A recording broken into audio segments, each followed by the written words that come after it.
We all suffer from the shortage of career opportunities during the tough violations of the Israeli siege, which has been imposed on us since 2007. Also, we don't have the right to travel, we don't have the right to learn, to work, or even to treat.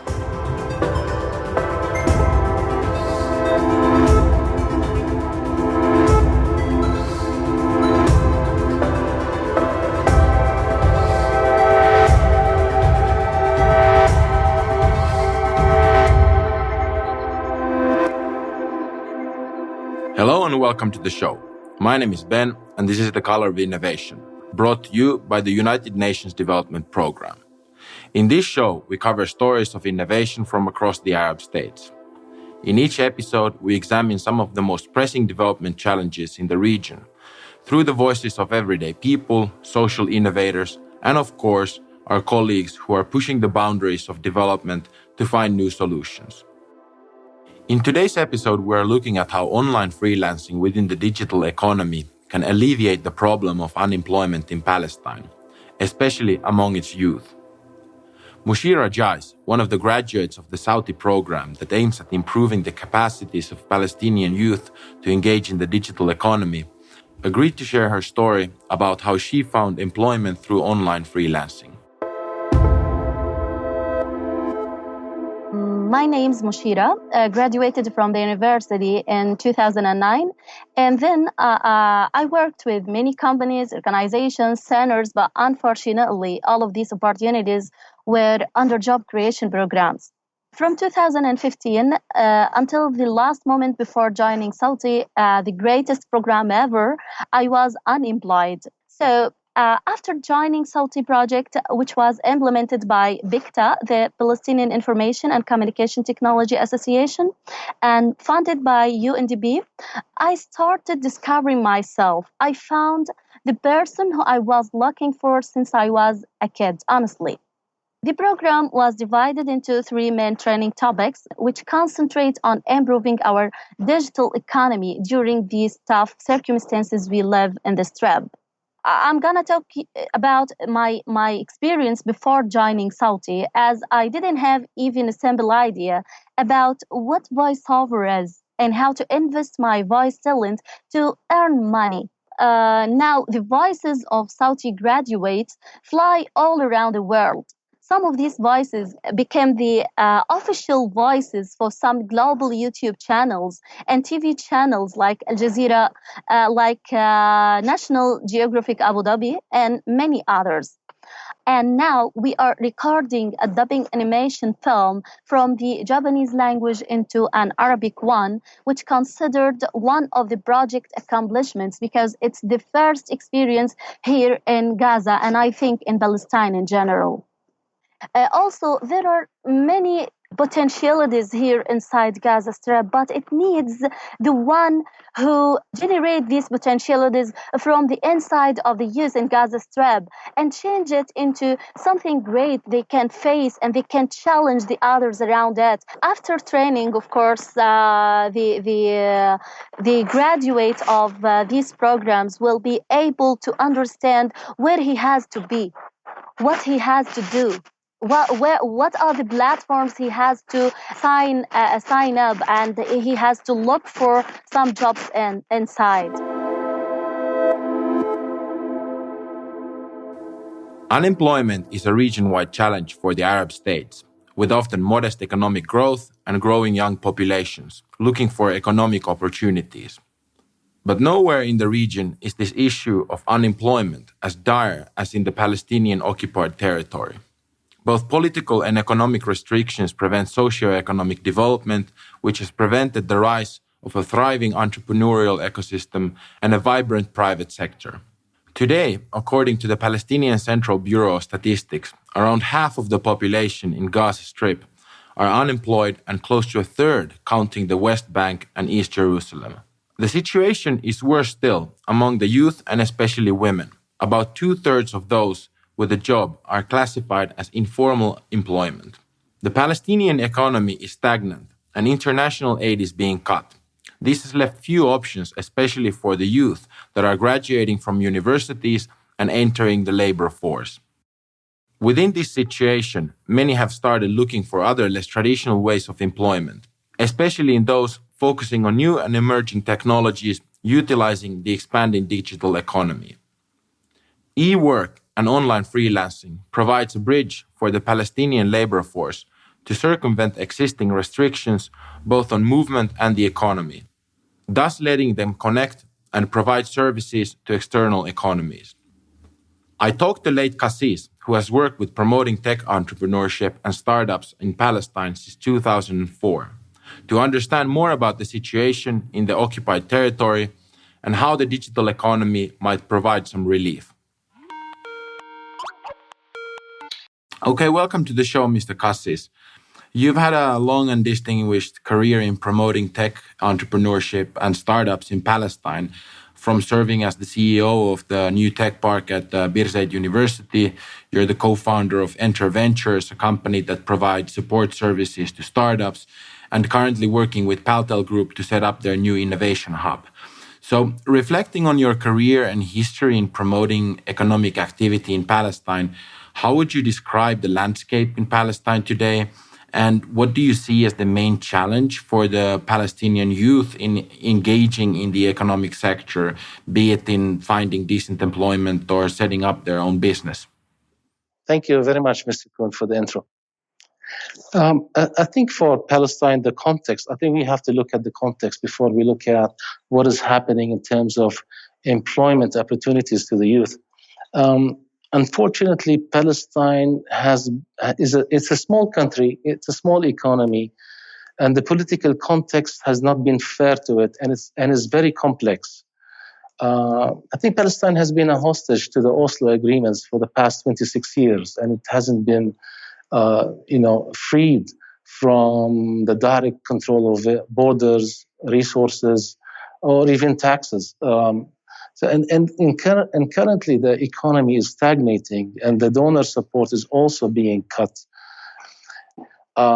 In Palestine, population is, it's mostly youth. More than 50% of the population is probably under the age of 20, and they're continuously graduating from universities. So what happens is that since economy is not growing, so then you get a mismatch between the number of grads, around 40,000, and the number of available jobs on an annual basis, which is around 8,000.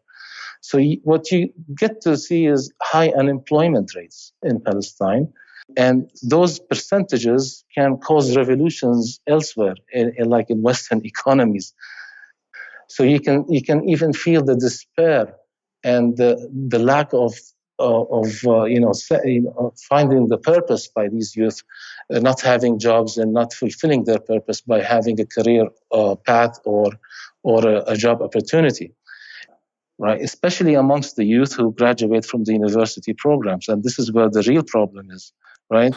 So keeping in mind the landscape that you just described, a couple of the most promising paths for finding employment are e-work or online work that allow people to tap into markets beyond Palestine.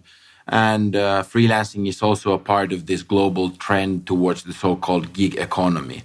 How do you see freelancing and online jobs as a solution? And do you think it's a sustainable solution? And to what degree do you think it can alleviate the problem? Right. I think what is happening in terms of freelancing and e-lancing is overall it's a good thing. But I don't think freelancing alone will provide the silver bullet to solving the unemployment question in Palestine. I think a combination of things probably will do it for us. All right.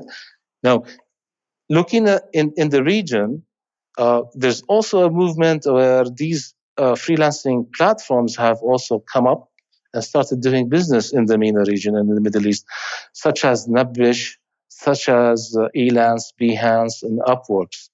And you would find the youth, subscribing and putting their profiles on these platforms and start wanting to transact and bidding for work as a freelancer, right? So that's really what's taking place at the moment.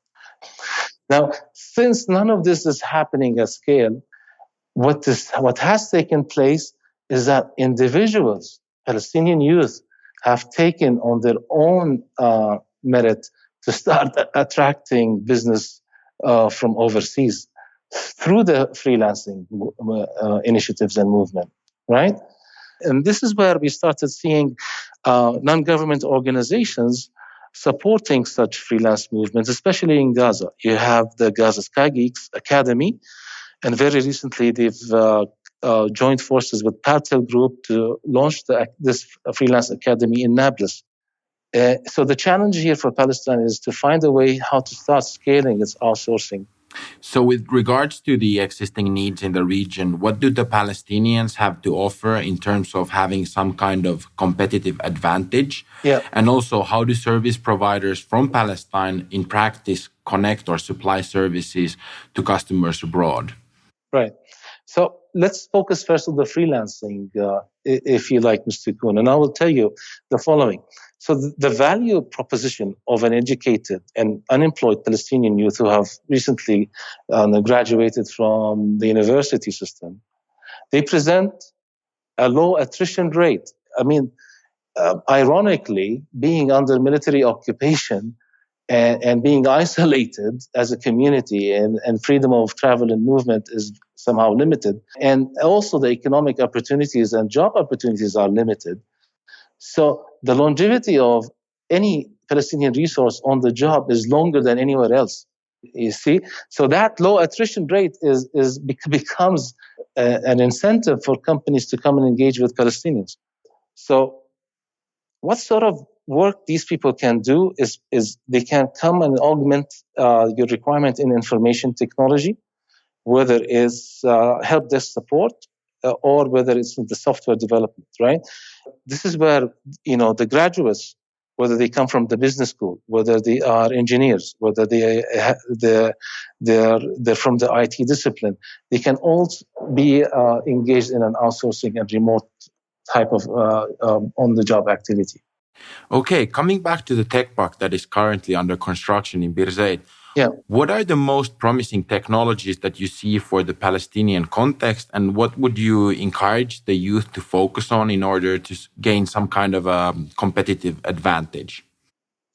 That's the beautiful. This is a question that is like music to my ears.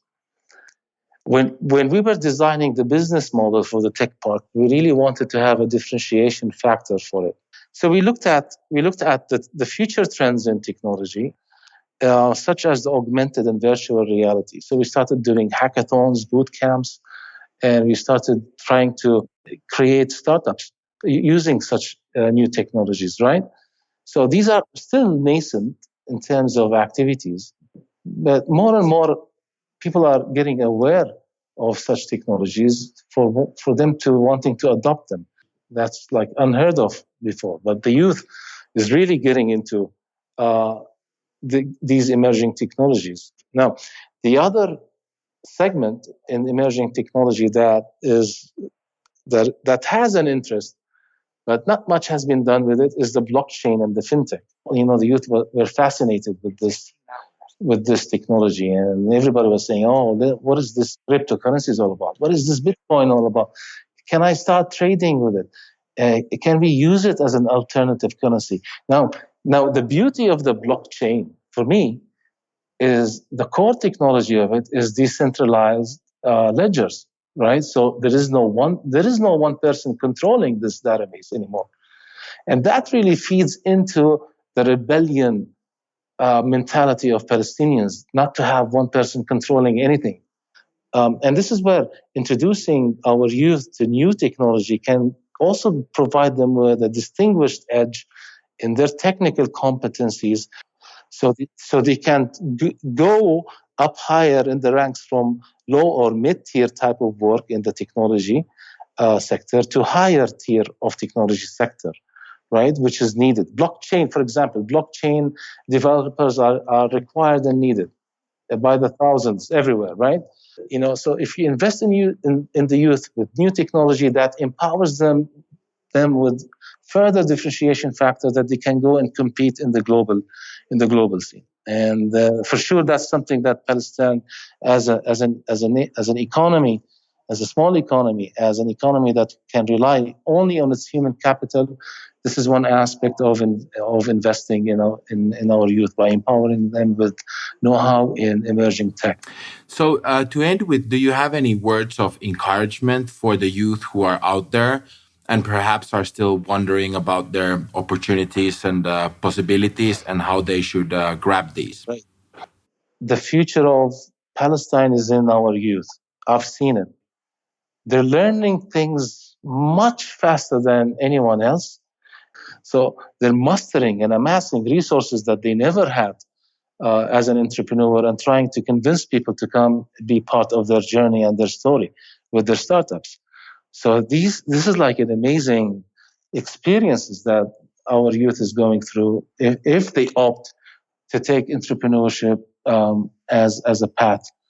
So I can only encourage them within this high unemployment rate is to pursue freelancing.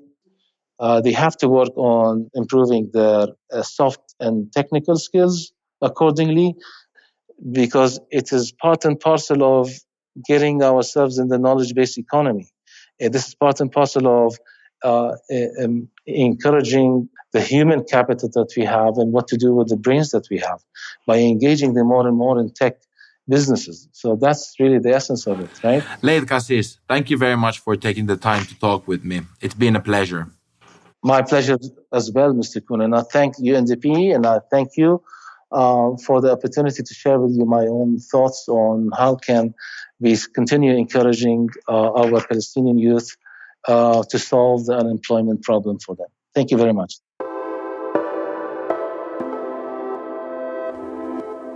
As we heard from Musheera's experience, UNDP has engaged through its program of assistance to the Palestinian people in the introduction of the digital economy as a viable option for the Palestinian youth.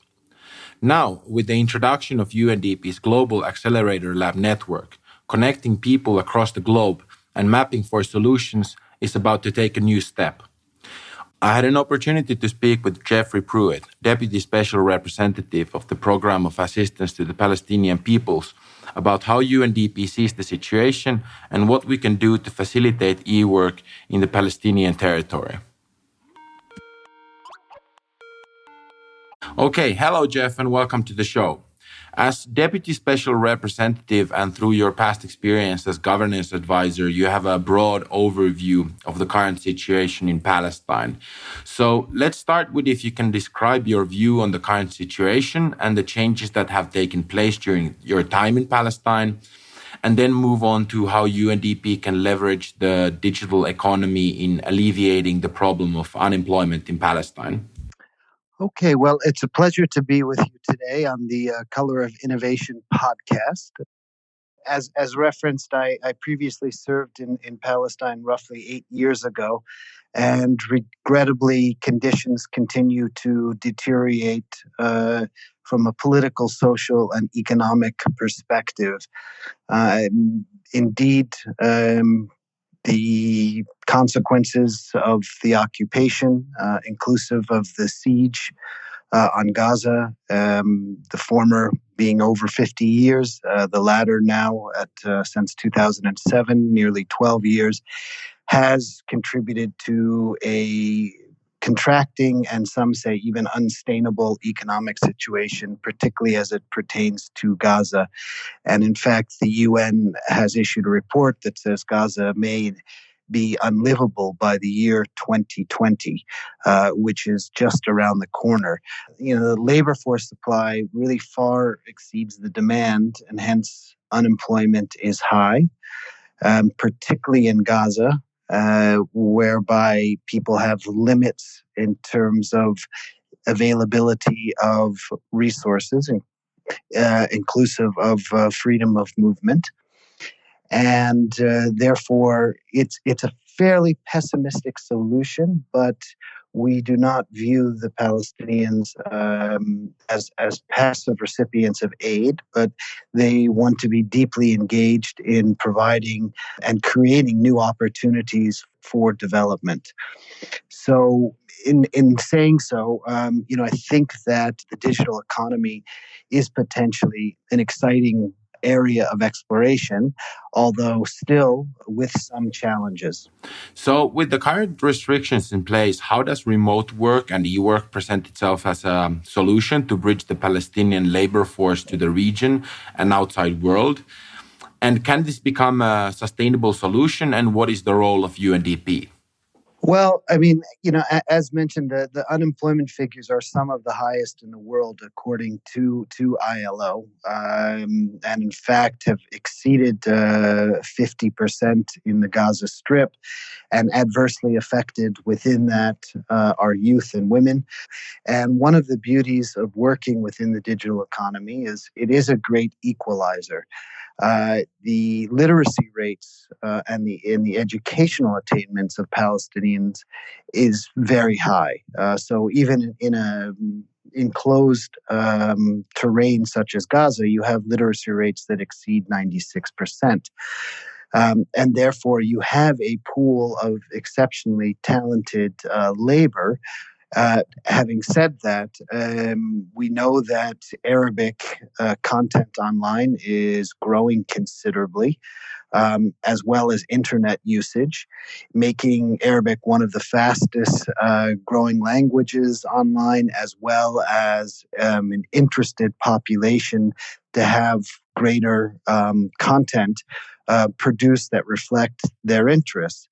So I think this is a potentially excellent entry point, but not a panacea, because the market is still relatively slow for uppick, and that's one of the challenges that we see at UNDP is actually the identification of appropriate market outlets that could potentially pick up some of the existing demand. But we do believe that online work, it could be in the area of graphic design, software production, apps, games, also translation, graphic design. These are all online freelance work that could potentially be pursued. And therefore, we've actually been partnering with some agencies in this field. So looking at the employment numbers for graduates, in fact, the lowest unemployment rates are among computer science graduates. Is there a way, and do you think that UNDP should encourage youth in this direction and also promote the viability of remote work within the digital economy?